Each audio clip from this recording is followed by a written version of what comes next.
Good morning. Welcome to episode 131 of the Driller Newscast, a weekly update on the news and stories impacting the construction, water, geothermal, environmental, and geotechnical industry. I'm your host, Brock Yordy, and this week's episode comes to us from our friends at TerraSonic International. TerraSonic International is uber focused on the development of all aspects of sonic technology, leading the industry in innovation, design, manufacturing quality, and service after the sale. This dedication and discipline led to the TSI 150 series sonic drill oscillator that delivers the highest level of sonic drilling power, reliability, and efficiency. The proprietary sonic oscillator produces up to 50,000 pounds of force at 150 hertz and 4,677 foot-pounds of rotational torque at 62 RPMs. All TSI sonic drill rigs feature this proprietary sonic oscillator, providing precise and powerful performance. Learn more or schedule your very own demonstration at www.terrasonicinternational.com. Thank you, Team TerraSonic, for helping us bring the news this week. We have an excellent episode. We're going to jump right into our feature with Jeff Garby, columnist for the Driller and innovator at Alucast. We're going to talk about what's going on in the geotech and environmental industry, recap the National Drilling Association's Drill Expo that happened in Cleveland, hit upon all things PFAS, from drilling to PFAS and products to what the heck do we do next, get a little bit of an update on what's going on with the Fleming Drill School alums, and we end by talking about how we share knowledge and give back to the industry. I hope you enjoy.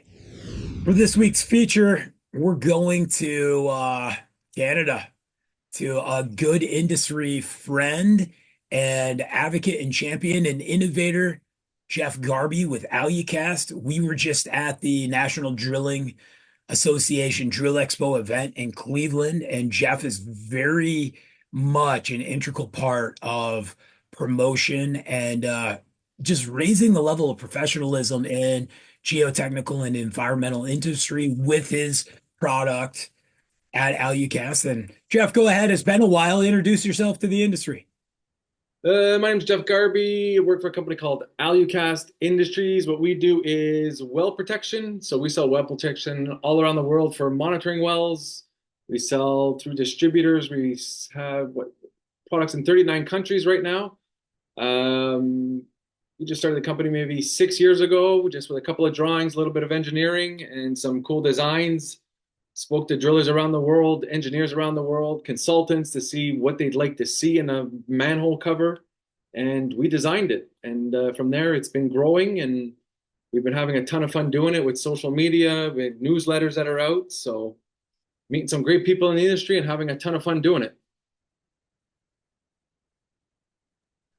It's wild because, you know, you were integral in introducing a piece to our industry on uh, being prideful of something that's not seen, and in the past 6 years, it's been cool to watch that. But seriously, like, we do our job, we leave, people come pull data out of that hole, but it's not sexy.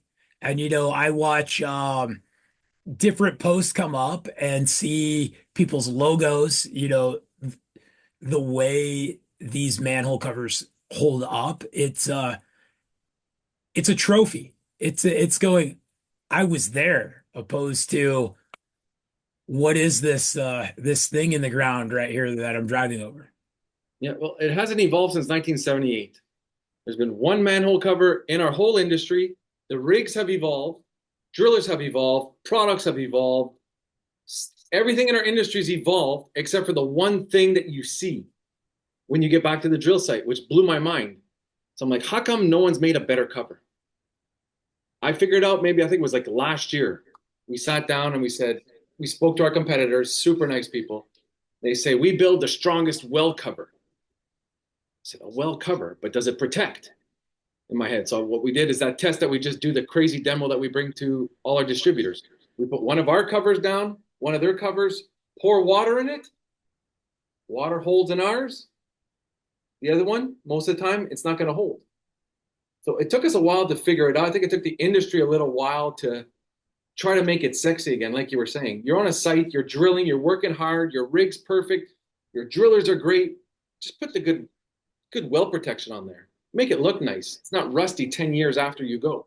When I used to be a driller, that's what it was. I'd go back 10 years later, I'd bring my son with me and say, that side I drilled, that side I drilled, that side I drilled. And he asked me this question: why are they all ugly, Dad? Why are they rusty? Why are they this? Why are they?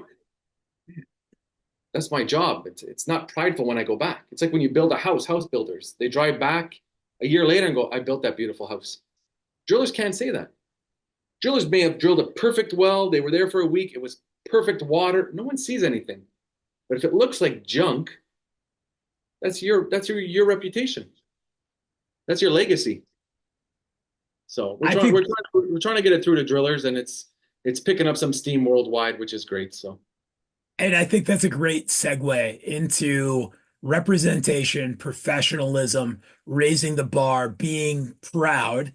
And we've watched these events happen across the country for the National Drilling Association. The Drill Expo that just happened a few weeks ago was so much fun.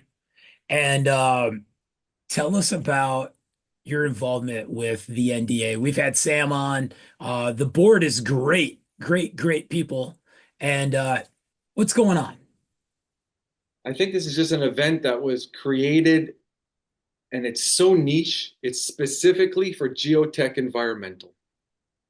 That's it. Where you go to the NGWA, great show, pizzazz, big drills, pumps, water wells, this, that. You meet a ton of new people. It's great. This was niche. Everybody at the show knows geotech, environmental drilling, and environmental drilling. The right rig manufacturers were there, the right suppliers were there, and everyone was extremely happy with the presentations. There was a golf day. There was a ton of events. What was the other? The presidential dinner. I mean, everything was great. They put on a wonderful show behind the scenes. They worked extremely hard. It's not a huge board. It's growing, but the people on there love this industry, and I think it's great. What blew my mind the most was having competitors. Now, in Europe, you'll see it. North America, you'll never see competitors sitting together, talking, laughing, talking about the industry, talking about their rigs, what they're thinking of making. So they're pushing the industry, and it's not that they're becoming friends, but they're becoming more open. Where back in the day was stink eye. You'd see one person at a booth looking at the other person. Everybody was sitting together at this show. So I mean, I loved it. I mean, Sam did a great job. Gary did a great job. Eric, the board, like you said, is a phenomenal board, and they're building structure. And you'll hear it here first. By next year, it's going to double. It's going to double, and then the year after, it's going to triple. The word is just getting out on this, and they're tweaking things, and I think it's just going to be a great show for our industry. And we're seeing that as chapters across the country and that's one really cool piece of the NDA is seeing regional chapters. With our other associations, we have state associations and we have the national event. Geothermal is very segmented, and some states have champions and others don't. But, fun chapters, right? Like they're called the Lone Star chapter and the Buckeye chapter. And, Sam did a big call out that we need a, Chicago or, Upper Midwest chapter. You were just out in California. That's a brand new chapter, right? Yeah, California is just getting started. That's going to be one of the biggest chapters, I think.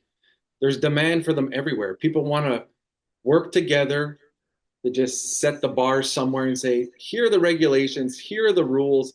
Let's put things together and let's start looking more professional, less mom and pop, and let's become an industry, a strong industry, and let's work together to do it. So I mean, every state should have one. I mean, it's just taking time, but they're growing extremely quickly and extremely there's some great people involved. So I mean, it should double and triple over the next year, year and a half. So So, thinking of doubling and tripling, how does the global, geotechnical environmental work look like right now?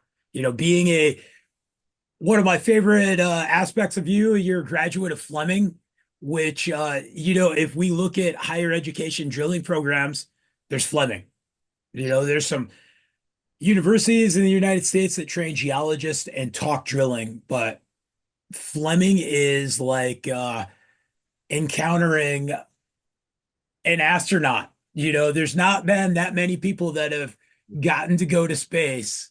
And I love comparing drillers to astronauts, right? Armageddon, it's easier to train a driller to become an astronaut than an astronaut to become a driller. And Yeah. Gord and Jim Smith have done that. So, what do you see with your brother and sisterhood of Fleming around the world, and what's going on? We all stay in touch. The graduating years, I mean, there's people who work at Landshark. Troy was in my class. Jim Smith, the teacher who's teaching at Fleming, was in my class. We all stay in touch. It's a niche industry. There's people all over the states, all over the world, which is great.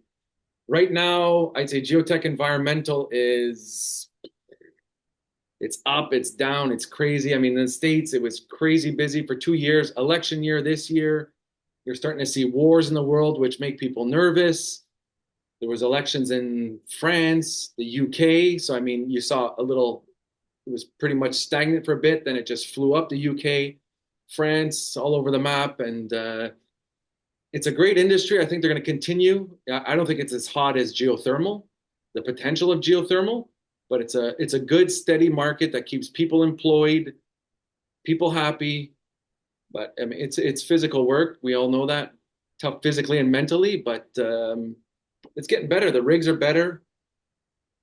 I think it's gonna the next couple of years should be good. The States, your guess is as good as mine. Whatever happens in November, what's going to be the repercussions? No repercussions. So I mean, I think people are holding on to their cash a bit in the U.S. So I see, yes, geothermal is a behemoth, but the investment from the federal infrastructure law in the United States to abandoning orphan wells and some of the environmental investigation to be done there, the environmental investigation to be done for PFAS, for Gen X chemicals.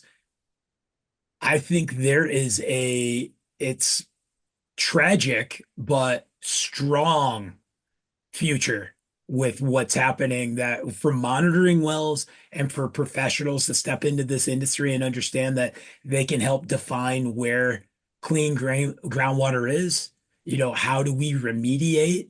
I think we're going to hear a lot more drilling and remediation coming together we're going to do some deep aquifer testing for where PFAS is and stuff. I see just as much incentives and just big things happening. So I'm going to pick your brain. It's a bit off topic, but I'm going to go straight at it. Not many people want to hear about this, but PFAS, okay? Our industry is looking for PFAS, this and that. How are people testing their drilling equipment for PFAS? Right now, to me, if you're asking me, it's not the correct way they're doing it. I mean, if you're taking water and pouring it, I mean, the engineers and the consultants are going to hate me for this, but if you're taking water and you're pouring it on an auger, you're catching it, and then you're going out testing, is that PFAS testing? I mean, they're drilling for it. Do they find it? It could be on their augers, could be on their rods, it could be everywhere. We don't have a standard in our industry of how to test. We can test the ground for PFAS, but how do we know our products don't have PFAS? It's it's a loaded question, so polyfluoral alkyl substances, right? Like Yep. I'm to the point now in 2003, I'm sitting in an environmental class at Western Michigan University, and a professor is standing in front of the class saying, "This is the biggest, scariest emerging contaminant we have." And so I come out of college and I get working for Bayreuth and Halliburton, and I'm like, okay, it's gonna be like that old Saturday Night Live skit with the land shark, right? Like, or pizza, and then they eat the person. Like I kept waiting for, the PFAS to jump out, and it didn't. And we had EPA and these things going, and suddenly 2016 it rears its head, and we start looking at testing.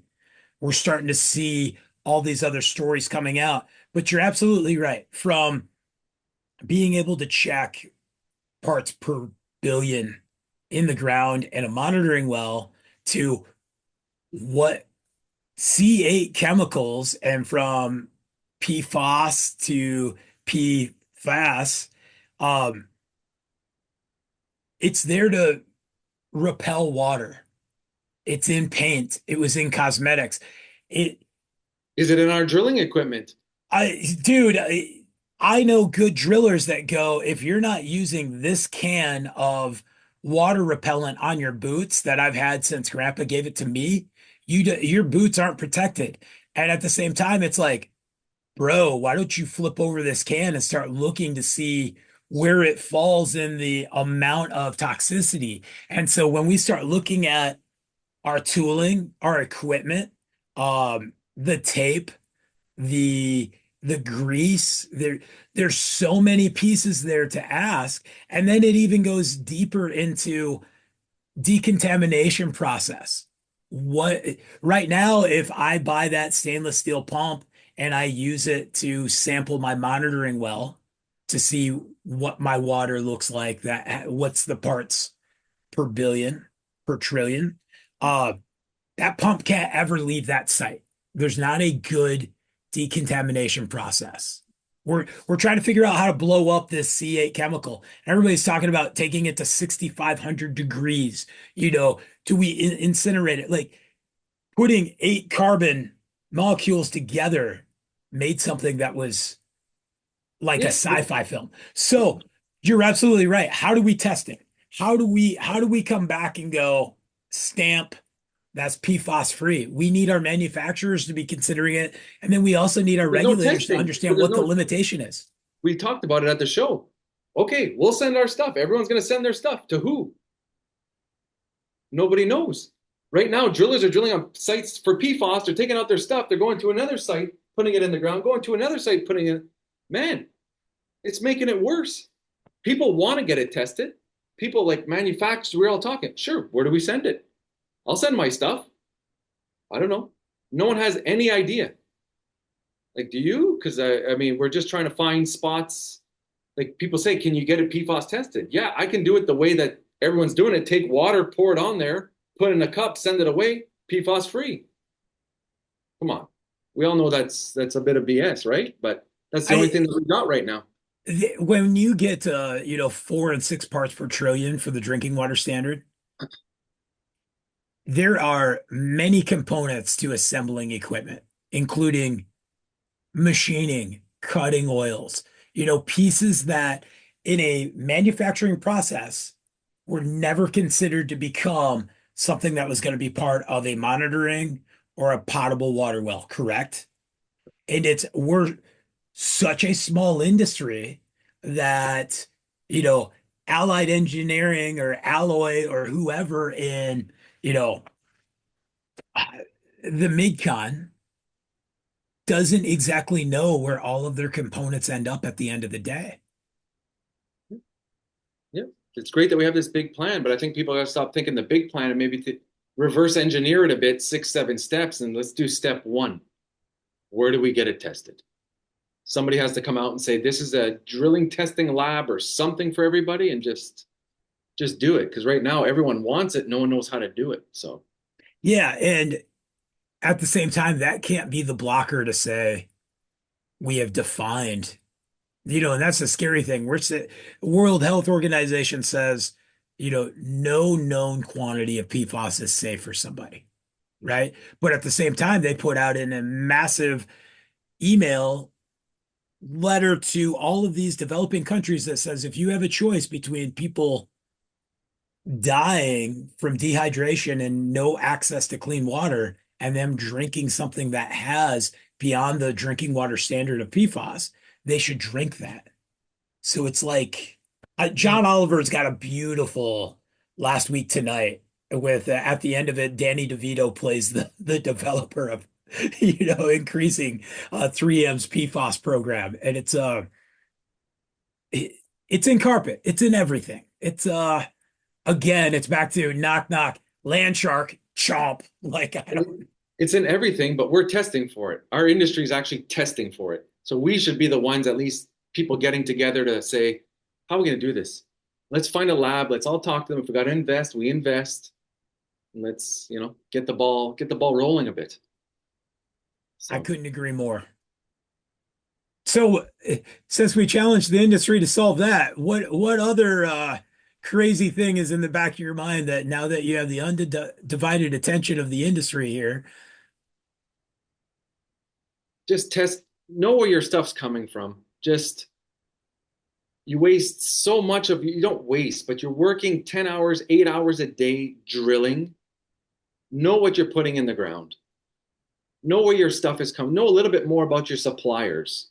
That's why we put the newsletter out there, not to spam people, not to, it educates you. Just get educated. People need more money today. Inflation's up. You can't go to your boss and just say, give me money. Go take a mud school. They're free. Call a local rep and go, I need to get smarter as a driller. How do I do it? Mud school. Become a mud master. Go to your boss after go, I'm a mud master now. I'm this, I have this certificate, this certificate. I took the Sonic class. I took this. You're worth something. You're bringing value to the company now. People have to just get over that hump of it's bad timing out there. It's tough on people, the economy. People are starving. People are just making it paycheck to paycheck. So if you want more money, speak to your reps, find out a little bit more, educate yourself on the products, maybe help your boss save money somewhere or help them get more value somewhere. Just I feel for the drillers. I really do. A lot of people approach us and say, Jeff, I gotta change companies. Why? I need more money. That's not necessarily the way to do it. In my opinion, that's not. There's a lot of resources out there, and I think like a mud master is awesome. You have your certificate. I took mine. I think it brings a lot of value. You're saving on site when the drill is stuck. Who are they calling? People like you. How do I get out of this? But if you've taken the course, you're bringing value to your company. So I mean, that's one of them. The other one is just, how can I say it? For the next generation, everyone's so nervous about teaching the younger people. I understand we're out here as suppliers, distributors trying to make money, but if you can educate the younger generation on certain things that you've learned along the way, that's what I loved about the show. I love sitting with the old boys club, just the guys that have been there 10, 20 years ahead of me, just teaching you, this is what happens, Jeff. This is how you sell the product. You don't sell the product, you become friends with the people. Educate a market, indicate, like you do, educate them. So I just hope people can take a step back a bit instead of just fighting for the extra dollar. Make good connections in the industry, lean on your connections, just like I lean on you, you lean on me, and we have great friends in the industry. Look, how do I get ahead with this? And contacts are everything in our industry today. So if you can figure that out, you're on the right path. I uh I love that. And we're really good at using our hands. We're really good at finding anything to be a hammer. We've been really bad at writing down. And you contribute to the driller, you contribute to your your piece with Talk Dirt to Me. I've been contributing for almost 13 years now. Um, just like you said, we can share information. The fun part about getting to hang out with you, Jeff, or your team, or the let's face it, there's more than 300 people in the geotechnical and environmental market, right? So like doubling and tripling this show shouldn't be that hard. No different than if we look at the big groundwater conference in Vegas, the amount of drillers there versus the drillers that are in the US, it's still a fraction. We're very prideful. We want to believe that everybody who's anybody is there, but they're not. And we don't have to be 65 to start bestowing knowledge. And I think you hit the nail on the head there, and with that, we probably hit that nail with a, 18-inch pipe wrench versus the hammer we should have been using because of our damn industry. But seriously, contributing to a magazine, to a blog post, to that person that is struggling, that's thinking about going to a different job because uh we've deemed our entire industry based on our value. And that value is an hourly wage plus overtime. And it's professionalism. Of course, they go become a mud master. They go to one of the CEU regional events that's happening with the NDA. Uh, they're going to come back smarter, more efficient. And if they can actually come back and write down those standard operating procedures for their company, the value's there, the efficiency's there, more money's made, people get paid more. You have to go to the shows. And if you don't have money, I've posted it a million times. Hit your suppliers up, hit your distributors up, hit Jeff Garby up and just say, Jeff, here's 10 pictures of me on site using your product. I believe in what you're saying. Can you help me out?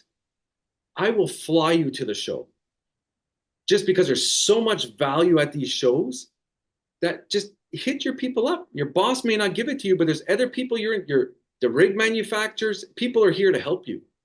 They want you to succeed. There's young salesman at the show told me, he's like, Jeff, I got the best price on my drill. The guy won't even talk to me. I said, what do you know about the guy? Nothing. He won't even look at me.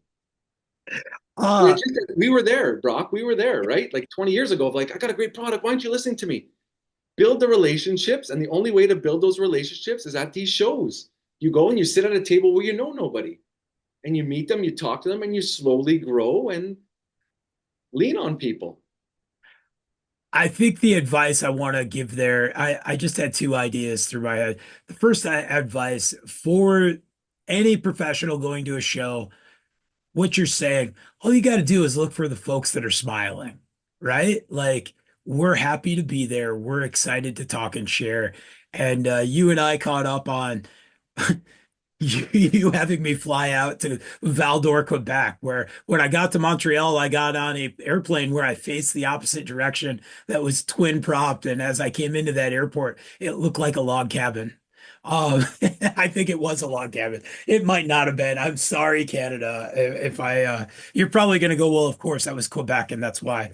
Uh, but the second piece, let's, you know what, 10 photos to Jeff or, 10 photos to the driller, and we just get a yellow short bus, and we'll start at the, Detroit Windsor Bridge. We'll start the week before NGWA, and we'll just cut across country and pick everybody up on the way. People with that sparkle in their eye and that want to succeed, the industry is here to support you. So, I mean, you just have to find ways. You have to think about it. And if you don't know, reach out to certain distributors, like I said, and suppliers, and people will point you in the right direction. I promise you. I think that's a great place to wrap up. It's we want to help each other, and that's a big piece of the NDA. And I didn't know that Sam Conley, president of the NDA, that he had spent 25 years coaching basketball, boys and girls. But in the time I've gotten to interact with him in the interviews, he 100% is that coach that I remember having that you could rely on. And I watch you and I watch many professionals, even Todd Bromley, when somebody goes, hey, how many Waffle Houses are in Ohio, Brock? And I go, why don't you go ask Todd just to fire him up? Uh, we're all there. He's a wealth of knowledge. He's one of the toughest, most stubborn men I've ever met, but one of the most smartest men I've ever met. He doesn't beat around the bush. He's been around the block, this guy. He's been on the toughest jobs. It's a couple generations in his family, but yeah, there's a lot of guys like that in our industry. There's a lot of knowledge. You just gotta sometimes get through the cracks. And like I said, it's showing up at these shows. So hit Brock up, hit me up, hit Todd up, hit a bunch of people up. And if you don't know how, Brock will give you my email, or my email, jeff@alucastworld.com, and we're here to help you, like I said. So Awesome. Thanks for your time today, Jeff. all right. Thanks, Brock. Thank you for joining us for episode 131. Thanks again, Jeff and Team Terrasonic, for helping us bring this week's news. Check out thedriller.com for the latest content, all kinds of great things coming out from the EPA versus San Francisco on water discharge permits to more PFAS information. We're about to hit the New York Geo Brooklyn event. At the same time, remediation technology is happening in Denver this week. So much going on in our industry. I hope you are taking time to not only see what's going on, but contribute, participate, advocate for our drilling industry and our growth. Thanks, everybody. Have a great week.